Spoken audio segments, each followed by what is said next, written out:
Um outro exemplo de uma coisa mais orgânica, como é, por exemplo, o desenho de Ryan. O que eu fiz? Eu fiz um print screen, colei aqui, você consegue colar no Figma, olha lá, ele cola. Então o que ele colou aqui? Ele colou os pixels, certo? Não são vetores, são pixels, está aqui os quadradinhos, vendo? A malha de pixels e as cores. O que eu vou fazer? Eu vou selecionar um desses desenhos, por exemplo, esse azul aqui, ou esse laranja, é, e eu vou poder editar essa imagem, certo? Como isso não é um vetor, isso aqui é uma imagem. Ele tem um outro ferramenta aqui que chama Crop Image. Então ele vai aqui, ó, eu posso cortar os pixels dessa imagem e jogar fora. A gente vai ver que o Figma ele pode editar algumas coisas dessa imagem, como por exemplo mudar a exposição, as coisas que o Krita faz, mas que não é normalmente o papel do Figma. Certo? O que eu vou fazer? Eu vou usar esse aqui como base. Olha lá, eu coloquei ele no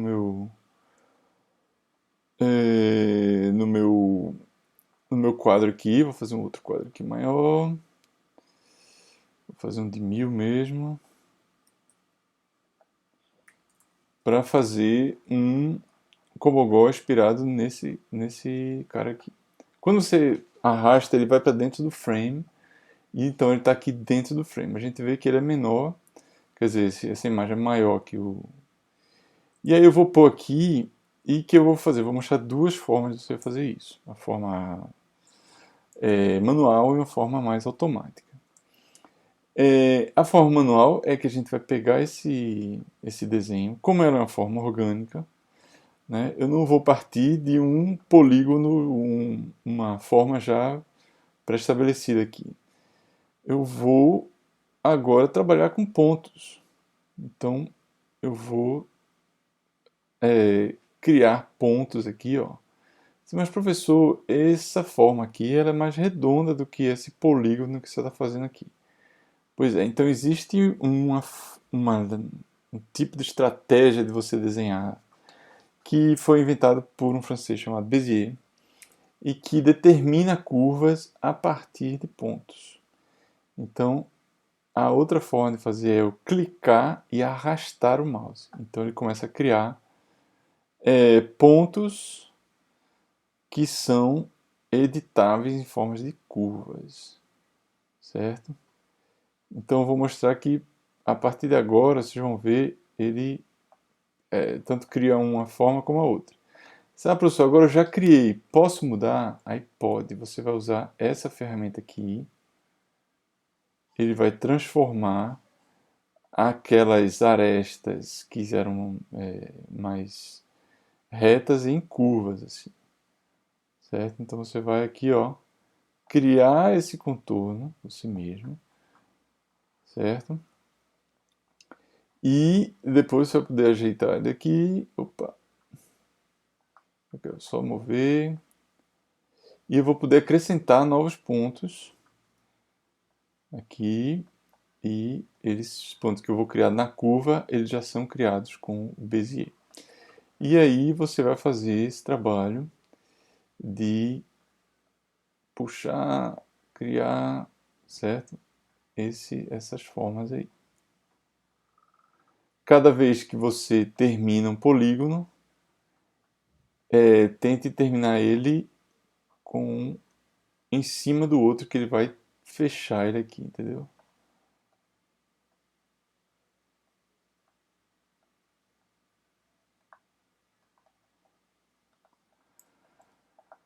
O que eu vou fazer? Eu vou mudar, em vez de usar os strokes, eu vou usar os preenchimentos. Vou tirar esses caras aqui, mudar o preenchimento. E se eu quiser continuar vendo o que está acontecendo por baixo, eu posso pegar o preenchimento e mudar a opacidade dele aqui, ó. Certo? Então eu tenho agora acesso a esse. Ah, professor, não terminei aqui e ele fechou. O que eu faço para continuar no mesmo desenho? Você dá 2 cliques e continua a desenhar aqui, ó.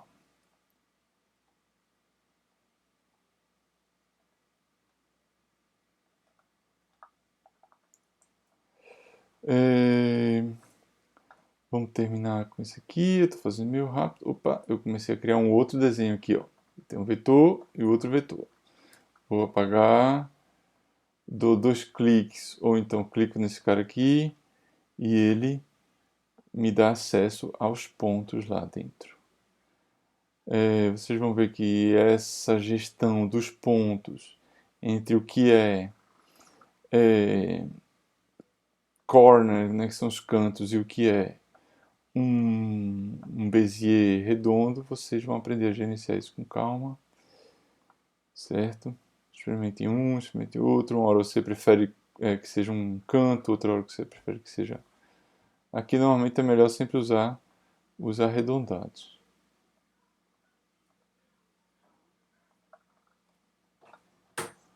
E aqui, pronto, eu posso desligar aqui a minha imagem. Eu fiz um trace, eu tracei, eu criei uns caminhos que sintetizam as formas que tinham aqui. Então eu deixei para lá um pouco isso aqui. Então eu simplifiquei, porque não dá para você fazer todos os detalhes também. A gente vai ver que essa é a grande relação entre os pixels e os vetores. Então os pixels finalmente vão ter mais detalhes de cor, né? Você tem aqui uma gama de cores que é muito maior do que essa simplificação que eu fiz com a cor só, né? Mas o que está me importando aqui são os caminhos, são as formas gerais, e com isso aqui eu posso fazer muita coisa. Então eu vou colocar ele aqui de lado, ele saiu aqui, e eu vou fazer um quadrado aqui no meio. Então é interessante por quê? Porque esse cara aqui, finalmente, agora, ele é um vetor. Ele não tem mais limites de tamanho. Então digamos que esse cara aqui que eu comecei a fazer com 100. Eu queria fazer com 1000. Olha lá. Posso aumentar, professor, esse desenho? Pode, isso aqui não tem mais limites. Isso aqui são caminhos que se adaptam a qualquer tamanho agora. Certo? E aí, eu vou botar aqui para fora de novo para poder criar a base do meu Cobogó. Vou colocar no centro aqui. Então, por exemplo, o que podia ser o Cobogó de Ryan? Podia ser esse cara de fora junto com esse cara aqui de dentro. Eu faço um booleano de subtração, está feito Cobogó. Certo?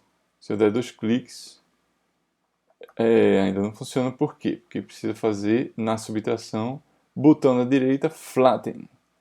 E aí eu tenho aqui, olha lá, esse desenho com os detalhes aqui. O que ele podia fazer? Vou dar Ctrl Z, Ctrl Z, Ctrl Z, Ctrl Z, Ctrl Z. Vou voltar até essa etapa onde eu tinha 2 desenhos. Minha base é esse aqui. Então o Ryan já tinha feito isso nos carimbos dele. Ele pode fazer uma composição aqui, ó. Acho que o Ryan é mais criativo que eu. Ele pode pensar uma composição. Ele pode brincar de simetria.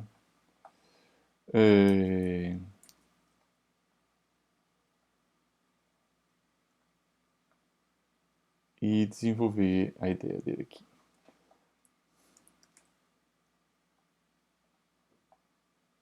Eu lembro que ele tinha feito algumas partes menorzinhas aqui, não foi? Só que a diferença agora é que isso aqui não são mais pixels.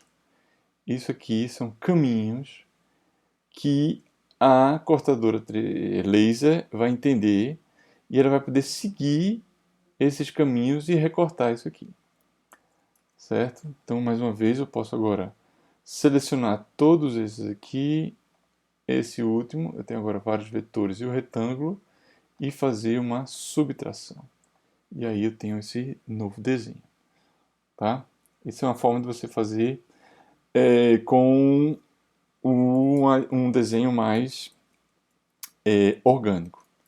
Certo? Tentem pensar em algo mais geométrico também, de repente. Essas relações com o quadrado, a metade do quadrado. E as diagonais. Então, esses elementos que fazem parte do quadrado. Certo? E veja que tipo de novidade isso pode trazer, né? A gente tem aqui agora uma coisa interessante, essa continuação, essa dinâmica aqui dos elementos. Então, várias coisas que podem aparecer aí. Nesse primeiro exercício do Cobogó, as cores não importam. O que importam são os caminhos.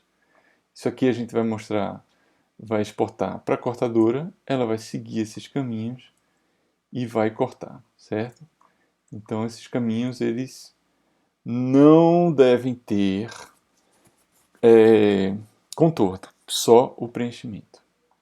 Você vai ter a parte de dentro e a parte de fora. Nesse momento aqui ainda falta fazer o flatten. Então pronto, agora eu tenho aqui o contorno. Às vezes, ó, o que pode acontecer são, a gente vai ver depois esses problemas juntos, mas o que pode acontecer são pontos um por cima do outro. Eu vejo isso aqui quando a renderização dele não está legal. Ó. Então normalmente isso é porque tem um ponto por cima do outro, o que não vai ter problema aqui nesse caso, mas o problema maior é quando você tem uma linha por cima da outra.